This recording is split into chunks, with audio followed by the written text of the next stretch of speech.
Now we know what Bruce feels like. He feels like...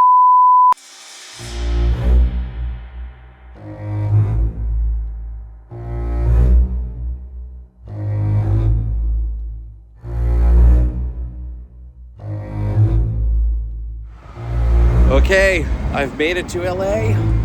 Here to experience Jaws the exhibition. Let's go check it out. It's here at the Academy Museum. Right away, you are hit in the lobby with this gigantic replica of Bruce the Shark. Now, this is not the actual shark from the movie. This was made from a mold by Greg Nicotero, who is one of the best special effects artists in the game. This thing is so impressive up close, and it hovers over you as you're taking the escalator up. It really helps you understand the size and scope of Bruce the Shark.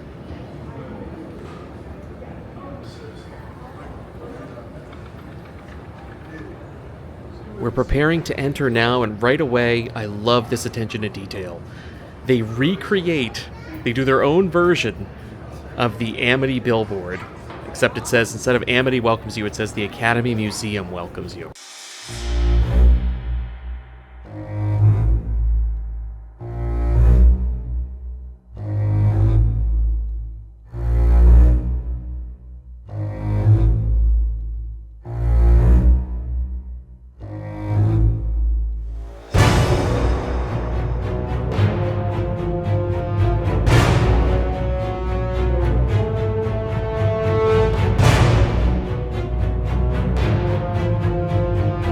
So the exhibit is laid out almost chronologically to the events of the movie. So right when you walk in, you see the buoy, the actual prop buoy that Chrissy is hanging on to for dear life in the very beginning of the movie before her attack. And it was so cool to see this thing up close. Again, just like the shark in the lobby, it is a lot bigger than you think it's going to be. Speaking of big, the biggest name in Hollywood, Steven Spielberg. Look at that clapper board. That slate has a Jaws clapper on the top. The museum got it. It was amazing to see this thing up close. I couldn't believe it. I was just like, it's one of those simple things. You see it in a picture in the museum. Hey, there's the guy holding the actual thing. Oh, wait, now look at me looking at the actual thing. It is so cool. I wanted to do the clapper so bad, but apparently it does not make the clapper noise. It was very cool to see this image of the Jaws production office here reflected on the actual real-life crew t-shirt that the crew got to wear during the making of the movie. I've seen this image a lot online, and again, it was just cool to see the original print of the shirt. On the subject of the design of Jaws, it was really cool. They had this evolution of the Jaws book covers. You could see how they originally marketed the book, the first version, with just black, so you couldn't see anything. They were counting on the water to scare you. Then someone got the idea to add the first shark. We could see it kind of taking shape, right? The famous image. And now we have the Jaws poster image that we all know and love with Bruce underneath the swimmer. So cool to see how that comes together. Of course, they had a lot of cool behind-the-scenes making of stuff, like this underwater Panavision camera that they use to shoot the movie. It was actually here. We got to take a look at this thing. It is about as big as an ice chest. It's giant. I'm not talking about a little ice chest. I'm talking about a big ice chest. All the cameras in the 70s were like the size of like a refrigerator. They were much bigger than they needed to be. So were the lenses. This is the lens that shot the famous dolly zoom shot that we all know and love of Martin Brody on the beach when he sees the shark attack. And if that wasn't cool enough, you get to recreate the dolly zoom for yourself. There's like a lady who works at the museum who's operating this gliding Steadicam. She could pop your phone right in and help you recreate the dolly zoom. Here I am, taking a chance at it, trying my best, Martin Brody.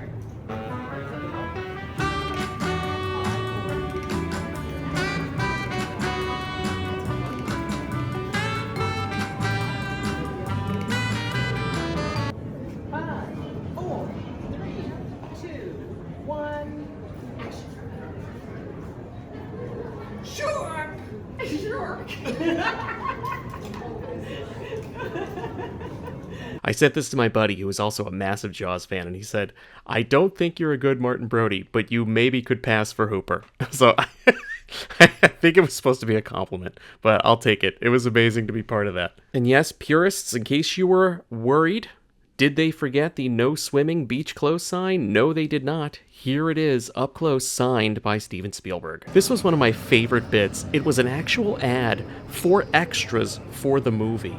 Could you imagine giving your social security number to someone to be an extra, like a background player in a movie? I don't know, but if the movie was Jaws, though, this is what I was saying to my friend.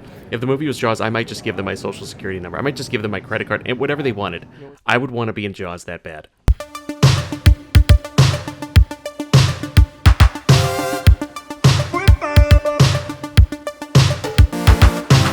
I love that they had this thing. This is the actual Killer Shark arcade cabinet that they're playing in the movie. You see the two kids playing it at the arcade on the boardwalk right before everybody goes in the water. And I always wondered if it was a real game or not.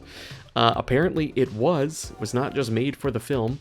And this is the actual cabinet. Really beautiful up close. I love this artwork. I love that light up title card right up there with the Killer Shark. So cool to see it up close. It did not work. You could not play it. It was just there for the cabinet.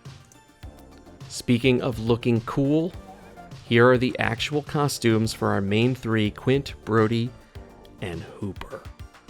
And they saved the best part for last in this, so they have this cool little diorama of these guys together. And I was looking at Brody's uniform, and I was like, well, where's his badge? They had the badge, and they also had the Amity Police patch, the actual patch that was on his uniform. I love that they gave it its own little highlighted box, and I had to show it off. I thought it was so cool. Another ingenious part of this exhibition, they had a keyboard set up so you could play the theme to Jaws, John Williams' famous theme. They even had the correct keys lit up for you so you knew which one to press.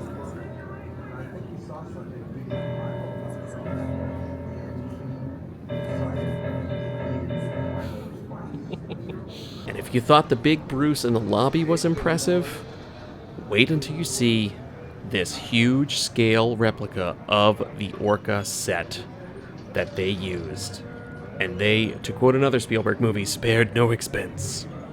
We get Quint's actual fishing chair, the fishing rod. I thought this was an amazing choice right here. The real Narragansett can of beer. You've watched Quint crush so many of these in the movie, and it's amazing that it's in this hyper-protected museum box. Like it's a treasure. I thought that was really funny, and I would think the actual Quint might have gotten a gigantic kick out of that. In the back here, you can see the oxygen tank that Brody uses to throw into the shark's mouth, as well as Matt's echolocator, low range. It's what Matt uses to trace the shark. They had all his shark gear there, including his cage, which we'll check out later. Here's the harpoon gun that Quint has on board that he hooks Bruce with. And best of all for me, if you follow this channel, you know that I am obsessed with the Jaws barrels. These barrels, created by Joe Alves, iconic shape, iconic look. I love that they created a sipper out of this, and to see them up close was just amazing. Look, I was looking for the barrels. They were just right here. They were right here the whole time. I can't see the inside of Quint's boat without thinking of "Show Me the Way to Go Home." Anyway, I've had that song stuck in my head all year rewatching Jaws, and it instantly happened the minute I saw this. So we've seen some set pieces, some costumes, the clappers. Where's the shark? Where's the mechanical shark? Well, here he is. This is a lovingly recreated replica of the actual special effects puppet shark that you get to operate. When I tell you that me and my friend spent a good 20 minutes puppeteering Bruce, I am not joking. We had the best time doing this.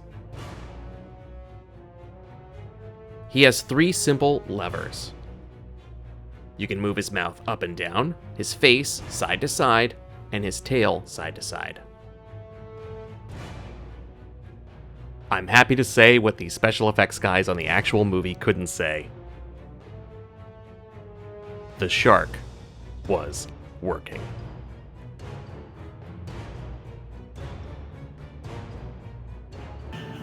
I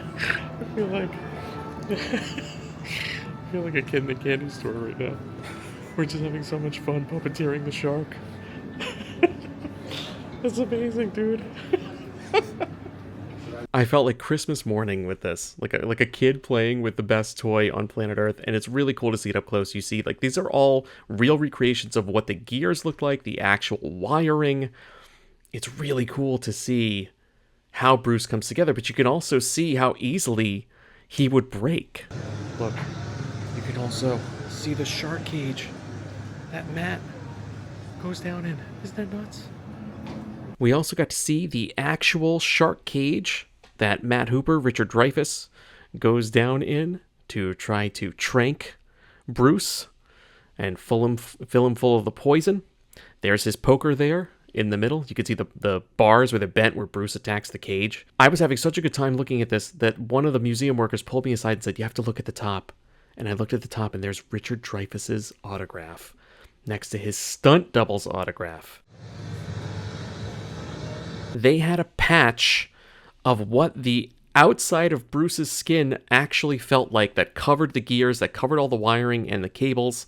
This shark skin sample was one of my favorite things at the museum because it was so interactive, and it finally answered an age-old question I'd had. What does Bruce the Shark actually feel like? Well, I found out. It feels a little like touching a football or like a basketball, right? That's weird. Now we know what Bruce feels like. He feels like a basketball. All right, again, you know I'm all about the movie merch, memorabilia, and collectibles on this channel. And this was honestly one of my things that in this exhibit that I was the most excited for, was this collection of Jaws memorabilia and collectibles. So we started off here with a Jaws beach towel. I think it was like the first Jaws beach towel, if you can believe it. It still looks like it's in great shape. I'm not so sure about this original tee. It looks fan-made to me and not official. I didn't read the placard for this one. But I love seeing all these different tie-in books because this is what I do for a living. I write movie tie-in stuff. Like, look at the Jaws log. I also got a kick out of this. Shark's Tooth jewelry, as well as this cool screening pass for Jaws, says you and a friend are invited to a screening of Jaws. That is a picture of Richard Zanuck, the producer, with all of his Jaws merch. Look at how happy he is. I think this is actually all of his merch. And I had to laugh at this. Look, they've been doing it to us since the 70s. Movie cups. Big fan of these weird left of center kind of collectibles, like, or not collectibles, but tie-in stuff, like Jaws gumball machines. Here's another Jaws game. I think it's like one of the first Jaws games. I'm not exactly sure how it works. And look at all this Jaws, these Jaws bags, different Jaws bags from everywhere, all over the globe. Here's some other cool international merch. You have these cool little sticker decals from France in the who's using this file? A Jaws thimble. And I love this giant Bruce head. Here is a diorama of the shark cage and Matt inside of the shark cage. I just thought that was a cool detail. As a movie kid in the 70s, I'm sure you were starved for content and collectibles. And again, look, folks, they've been doing it to us since the 70s. Movie Collector's Cup. Get your Movie Collector's Cup with a 16-ounce drink. I know, I would have been trying to hunt one down. I've been trying to hunt one down all summer, so nothing's changed in 50 years. Thought this was really cool too. This wear-a-fin, only because it kind of reminded me of the fin that the boys wear in the movie and they get in trouble. As you guys know, I'm also a big fan of Universal Studios. This looks to be an original brochure, and I love this flag, this pennant flag for Jaws, Universal Studios, Florida. I would love to have that in my office. All of this stuff, I was drooling over most of the merch in the collection. Even these book bags, I was like, I want all this stuff. I want to be like Richard Zanuck in that picture. I just want to be surrounded by Jaws collectibles. It's Jawsome. Hey, I want to thank you for checking out my video on Jaws, the exhibition. If you like what you saw and you want to see more, please like and subscribe. Also, if you want more Jaws content, especially for Jaws 50 this past year, check out my playlists. I have lots of other Jaws videos. And if you want to find me on Instagram, I'm here. All right, thanks again for watching. See you later.